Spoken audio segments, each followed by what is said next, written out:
कि रेल बिक गई, तेल बिक गई, बिका हवाई अड्डा। बार बार रेल हादसा हो रहा है, कहाँ है जेपी नड्डा? बार बार किसी की बीवी विधवा होती रहेगी, बार बार किसी माँ का बेटा, किसी माँ का लख्ते जिगर नूरे नजर अपने नजरों से दूर हो सकता है। 5 डब्बा जो है ना वो पटरी छोड़ दिया, बाकी डब्बा जो है ना उधर में पलटी किया है। 4 डब्बा बिल्कुल पलट गया। एक हादसा हुआ, उसका गम लोगों के दिल से गया नहीं, फिर दूसरा हादसा हो गया। रेल मंत्री जी आराम से चैन से तकिए लगा के सोते रहेंगे। अभी मैं मौजूद हूँ मधेपुरा जिला के पुरैनी प्रखंड के नरदा पंचायत वार्ड नंबर 5 में, और हमारे साथ जुड़े हुए हैं हमारे मोहम्मद करीम भाई। और अभी आपको शायद पता होगा कि रघुनाथपुर में एक हादसा हुआ है, जो कि ट्रेन का हादसा हुआ है। ये करीब करीब हर किसी को मालूम है, किसी को बताने की ज़रूरत नहीं है। लेकिन उसमें से हमारे ये भाई हैं जो बच के आ गए हैं, ये ऊपर वाले का लाख लाख शुक्र अदा करते हैं कि ऊपर वाले ने इन्हें बचाया। चलिए इससे हम सच्चाई जानेंगे कि आखिर ये हादसा जो हुआ कैसे हुआ, और कितने लोगों की मौत हुई, कितने डब्बा पलट गए। अब मुझे ये बताएं कि ट्रेन हादसा जब हुआ तो उस वक्त टाइम क्या हो रहा था? 10 बजने वाला था। 10 बजने वाला था। तो जिस टाइम ट्रेन हादसा हुआ, क्या उस टाइम आप जगे हुए थे या सो रहे थे? नहीं, हम जो है ना सेब लिया 10 किलो ले करके खाए, 2 सेब फिर रख दिए टांग के, खा करके अब सोएंगे। सोने के लिए जा रहे थे, तब तक में उधर से ट्रेन खड़ा करने लगा, लोग अड़काने लगा कि भागो भागो भागो, ट्रेन पलटी हो रहा है। हम भी जो है ना भागने की स्थिति में लग गए। तो चलिए, वहाँ जो ट्रेन हादसा हुआ टोटल कितने डब्बा जो है पलटी किया? 5 डब्बा जो है ना वो पटरी छोड़ दिया, बाकी डब्बा जो है ना उधर में पलटी किया है। 4 डब्बा बिल्कुल पलट गया। हाँ। बाकी जो है पटरी छोड़ दिया। बाकी पटरी। तो जिस डब्बे में आप बैठे थे वो जनरल डब्बा था या एसी या स्लीपर? जनरल डब्बा था। जिस डब्बे में आप बैठे थे, क्या उस डब्बे में किसी की मौत हुई, किसी के साथ हादसा हुआ? हमने सामना नहीं हुआ। चलिए, आप उस टाइम भागने के चक्कर में लगे हुए थे, आप इस चीज को नहीं देख पाए। तो एक आंकड़ा हो सकता है कुछ डब्बे में कई आदमी की मौत हुई, लेकिन सरकार का एक आंकड़ा गया है कि 3 से 4 आदमी की मौत हुई, जो कि ये पॉसिबल नहीं है, ये सही नहीं है। ये आंकड़ा बिल्कुल गलत जहां तक साबित हो रहा है। तो कहने का असल मकसद है ये ट्रेन हादसा जो हुआ आखिर क्यों हुआ, कैसे हुआ, ये किसकी लापरवाही है? सबसे पहले तो हम रेल मंत्री जी से ये अनुरोध करते हैं कि आप इसके ऊपर सही जांच विषय बैठाएं कि आखिर ये हादसा बार बार क्यों हो रहा। इससे पहले आपने एक हादसा सुना होगा कि बालासोर के अंदर एक बड़ा हादसा हुआ, और जस्ट कुछ दिनों के बाद ही अभी आपके रघुनाथपुर में एक हादसा हुआ, जो कि बिहार के सबसे बड़ा हादसा है। ये एक चर्चा का विषय बनता है। एक हादसा हुआ, उसका गम लोगों के दिल से गया नहीं, फिर दूसरा हादसा हो गया। आखिर जो परिवार जिसके घर से मौत हुई उसके ऊपर क्या गुजरता होगा? उस डब्बे के अंदर कई ऐसे भी इंसान होंगे जिसके के शायद एक औलाद होंगे, और वो उस ट्रेन हादसे में दुनिया से गुजर गए। आप बताइए कि उस वालिद के ऊपर क्या गुजर रहा होगा। तो सबसे बड़ा चर्चा का विषय यही है कि हमारे भाई उस बीच से आए हैं। आपको क्या लग रहा है उस हादसे में जो है जितने गार्जियन के बेटे या किसी के शोहर, किसी का घर वीरान हो गया, लोगों के इसके बारे में क्या बताएंगे? वो हादसा जो हुआ कैसा था, क्या मंजर था उस वक्त का, लोगों के दिल पे क्या बीत रही थी? क्या आपको ऐसा लग रहा था कि शायद मेरी भी मौत हो सकती है इस जगह पे? उस टाइम कलेजा सबका धक धक कर रहा था, कौन रहा था। वहाँ का आदमी जो है ना बहुत बेचारा हेल्प किया, वहाँ का आदमी बहुत हेल्प किया।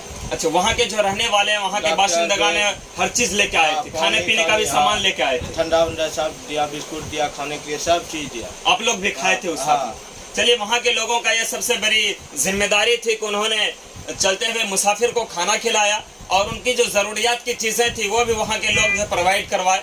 और जहाँ तक मालूम हुआ कि डॉक्टर वगैरह भी फ्री इलाज कर रहे थे। ऐसा सही है? सही। हाँ, कई क्लिनिक वहाँ पे ऐसे है रघुनाथपुर के अंदर, जो कि सारे डॉक्टर मौजूद थे, और कई क्लिनिक वाले फ्री इलाज किए हैं। जहां तक हो सका, पैसे से हो या इलाज से हो, जिस तरह हो, वहां के लोग बहुत बढ़ चढ़ के मदद किए, है कि नहीं? तो चलिए, बहुत बहुत बधाई हो कि आप इस रेल हादसे से बच के आए हैं। ऊपर वाले का शुक्रिया अदा कीजिए कि ऐसा दोबारा मंजर देखने को ना मिले और किसी का घर वीरान ना हो। तो सबसे पहले हमारे रेल मंत्री जी से हम अनुरोध करेंगे कि इसके ऊपर आप खास एक मीटिंग बैठाएं और इसके ऊपर एक चर्चा का विषय बनाएं कि दोबारा ऐसा रेल हादसा ना हो, किसी का घर वीरान ना हो, किसी का घर जो है, किसी का बेटा दुनिया से ना चला जाए, किसी का बाप बेटे के लिए रोते रोते अपनी जिंदगी को न गवा दे। अभी आप सुन रहे थे हमारे मोहम्मद करीमुद्दीन भाई से, जो कि अपने मौत को बिल्कुल करीब से देखते हुए आपके सामने अभी मौजूद है।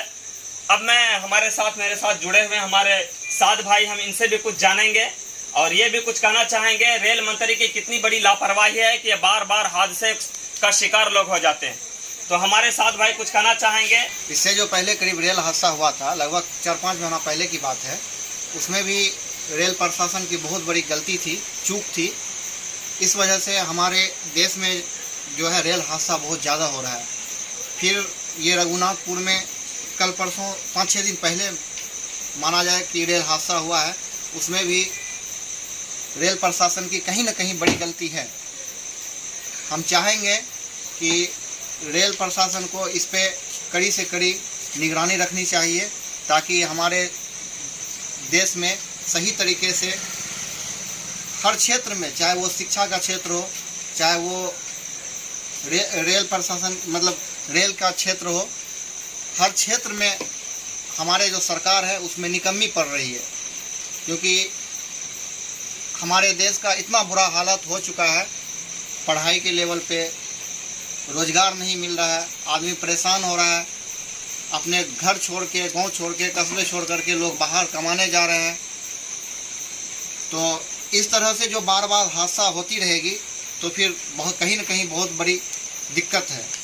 साद भाई, आप एक शायर सुने होंगे, इमरान प्रतापगढ़ी एक अशार पढ़ते हैं, अब बिल्कुल फिट बैठता है इस चीज के ऊपर कि रेल बिक गई, तेल बिक गई, बिकी हवाई अड्डा। बिल्कुल कि रेल बिक गई, तेल बिक गई, बिका हवाई अड्डा, बार बार रेल हादसा हो रहा है, कहाँ है जेपी नड्डा।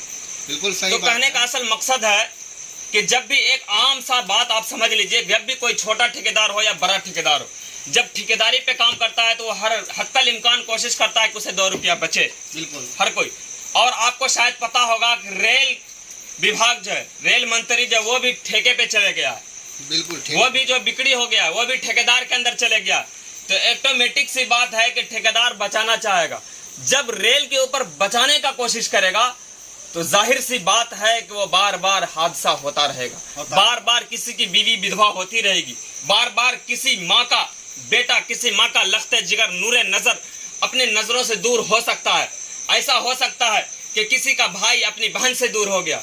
ये वजह यह है कि ये रेल बिक गई, तेल बिक गया, बिका हवाई अड्डा। जब ये सारी चीजें बिक जाएगी तो ऑटोमेटिक बात है कि हादसा होता रहेगा और लोग मौत का शिकार बनते रहेंगे और हमारे रेल मंत्री जी आराम से चैन से तकिए लगा के सोते रहेंगे। तो ये सोने का वक्त नहीं है। रेल मंत्री जी, आपको चाहिए कि अपने नींद से बेदार होके जगह और इस पब्लिक का सेवा करें। आपको पब्लिक सेवा के लिए बनाया गया है, बल्कि आप पब्लिक सर्वेंट हैं। अगर आप अपनी जिम्मेदारी को जिम्मेदारी नहीं समझेंगे तो फिर कौन जिम्मेदारी को समझेगा। इसलिए कहा गया है कि इतनी गहरी नींद में तुझको न सोना चाहिए, इतनी गहरी नींद में तुझको न सोना चाहिए, ए विभाग वाले तुझको अब बेदार होना चाहिए। बिल्कुल सही। तो इसलिए जरूरी यह है कि बेदारी का आप सबूत पेश करें और इसके ऊपर बिल्कुल सख्त कार्रवाई की जाए। और ये जो हादसा हो रहा है, कोशिश ये हो कि दोबारा कोई हादसा ना हो। कि ऐसा हादसा दोबारा हो या ना हो, नहीं होना चाहिए ना, होना चाहिए, कभी नहीं होना चाहिए। क्योंकि किसी का घर का जो है वो रोशन चिराग खत्म हो जाता है। भले हम दुनिया के लिए कुछ नहीं है, एक आम सा लड़का है, लेकिन उस घर के लिए पूरी दुनिया हम खुद हैं। जो कमाने जाता है घर की पूरी जिम्मेदारी लेके जाता है, न जाने चैन की नींद नसीब नहीं होती है, न जाने वो 6 घंटा के बजाय 12 घंटा ड्यूटी करता है ताकि उसके घर वाले खुश रहे। और आज उसका खुशी दुनिया से चले गया, और आज उसका बेटा चले गया, आज उसका शौहर चले गया। तो कहने का असल मकसद ये है कि ऐसी लापरवाही सरकार को चाहिए कि इसके ऊपर कड़ी निगाह रखी जाए और दोबारा ऐसा हादसा ना हो। बिल्कुल सही बात है। बिल्कुल सही। चलिए, बस आज के लिए इतना ही। अगले वीडियो के लिए आप लोग बने रहें।